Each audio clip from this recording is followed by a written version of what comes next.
tradition chassidique, on compare la différence entre le premier maître de la chassidoute, Rabbi Israël Baal Shem Tov, et son successeur le Maguide, à la différence qui existait entre le premier juif du monde, Abraham, notre ancêtre, et son fils Yitzhak. Abraham également voyageait sans arrêt. Yitzhak, lui, à la différence de son père Abraham, ne quitta jamais les limites de la Terre Sainte. Parce que Yitzhak, c'était un degré supérieur, un degré qui était capable de drainer, d'attirer à lui toutes les forces de la spiritualité et de faire monter d'elle-même la matière vers le spirituel. Tandis que Abraham, lui, faisait au contraire descendre le ciel vers la terre, les eaux célestes vers les hommes. Et de la même façon, le Baal Shem Tov voyageait sans arrêt. Ce système de voyage s'arrêta avec le Maguide de Mezerich. Alors que le Baal Shem Tov voyageait, amenait les eaux célestes vers les hommes, en se déplaçant de lui-même, à l'image de notre ancêtre Abraham, le premier juif du monde, eh bien, le Maguide de Mezerich, à l'image de Yitzhak, le deuxième père, et lui-même était le deuxième père du chassidisme, ne voyageait plus. Il était comme le feu, comme Yitzhak. Sa lumière éclairait au loin, et les gens, de très loin, de l'extérieur, faisaient l'effort de monter vers lui. C'est également la symbolique de tout le personnage de Yitzhak, tel qu'il est raconté dans la Bible. On surnomme dans la tradition juive Yitzhak, le deuxième père du peuple juif, le foreur, le creuseur de puits. Yitzhak, en effet, nous conte la Torah, passait un temps infini à creuser des puits, les uns après les autres. Pourquoi la Torah passe-t-elle tellement de temps, tellement de pages à nous raconter que Yitzhak creusait des puits? On sait qu'il était un éleveur de troupeaux. Les éleveurs de troupeaux ont besoin de puits, mais enfin, ce sont des détails matériels. Quel enseignement à tirer de cela? Et il creusait un puits, un deuxième, un troisième, et la Torah prend soin de nous répéter que les Philistins, les Plishtim, les premiers habitants du pays, eh bien, rebouchaient sans arrêt ces puits et les rendaient impraticables. Et Yitzhak ne se décourageait pas. Sans arrêt, il en forait, il en creusait d'autres, jusqu'à ce que finalement, les eaux jaillirent librement et que même les Philistins se découragèrent. Et il appela, comme le dit la Torah, ce fameux premier puits de la largesse, Rehovot, ce qui signifie également la largesse, les largesses même au pluriel. Eh bien, ce symbole, cette signification spirituelle profonde du forage des puits de Yitzhak, c'est la suivante. C'est que Yitzhak savait que dans chaque être humain, tapi sous les pierres, le sable, le sel, les rocs et les rochers du désert, se trouvent en profondeur les eaux de vie, Maïm Chaim, cette étincelle divine qui permet à l'homme de communiquer avec Dieu et qui est tapie au fond de chacun.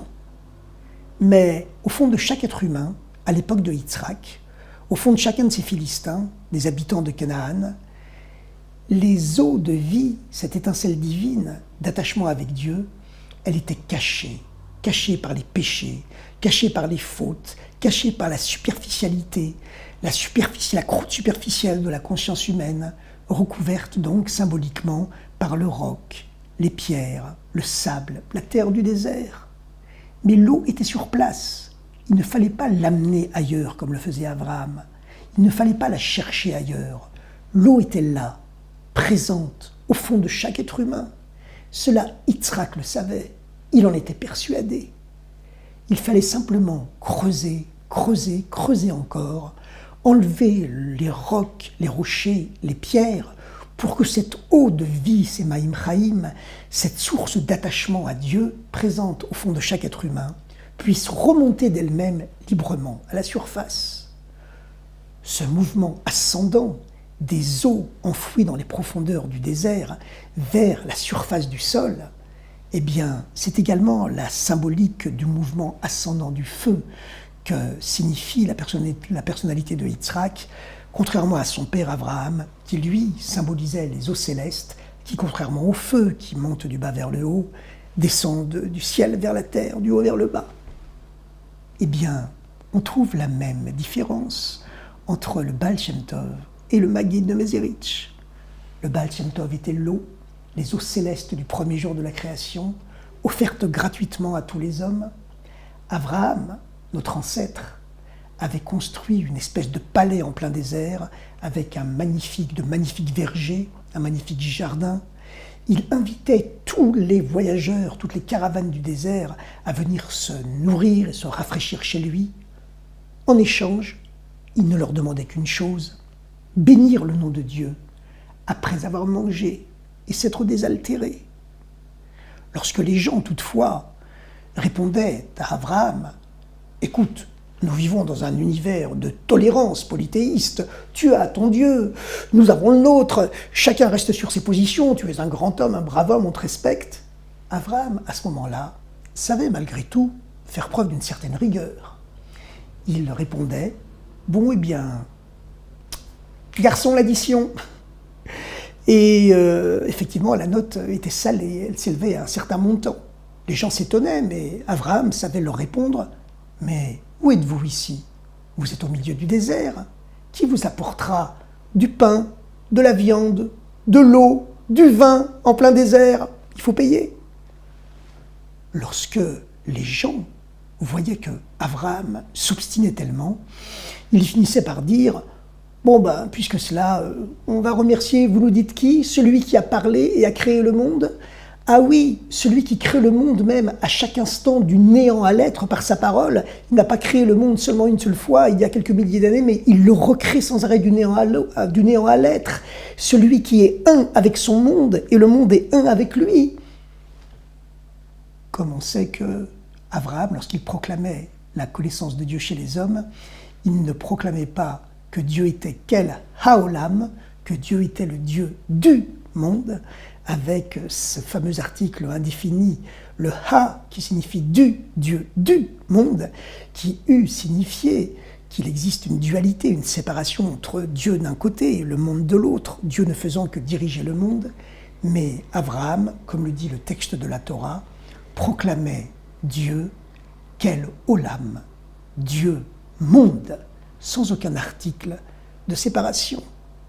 C'est-à-dire, il enseignait aux hommes que Dieu est le monde et que le monde est Dieu. Et que chaque souffle d'air que nous respirons, eh bien, c'est Dieu qui nous le donne et le fait naître du néant à chaque instant. Et finalement, c'est avec cette technique, étrange certes, mais c'est ainsi que Abraham réussit à réconcilier le monde entier avec Dieu.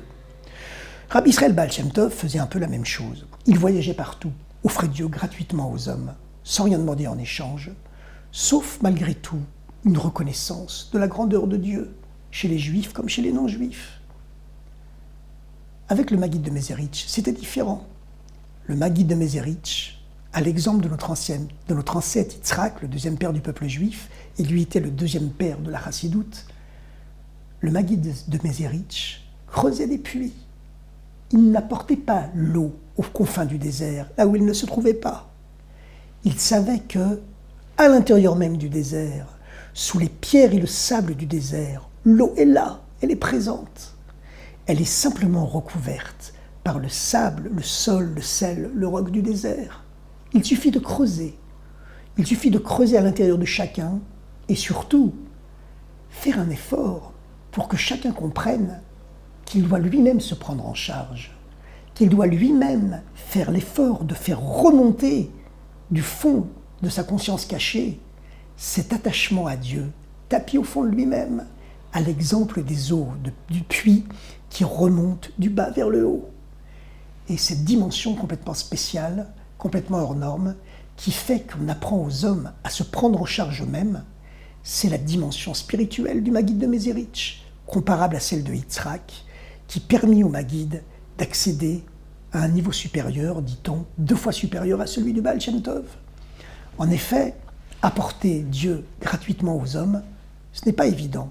Évidemment, pas tout le monde n'en est capable, seulement une très grande âme. On dit qu'une âme, aussi grande que celle du Baal Shem Tov, il n'en descend qu'une tous les milliers d'années, comme celle de l'âme d'Abraham.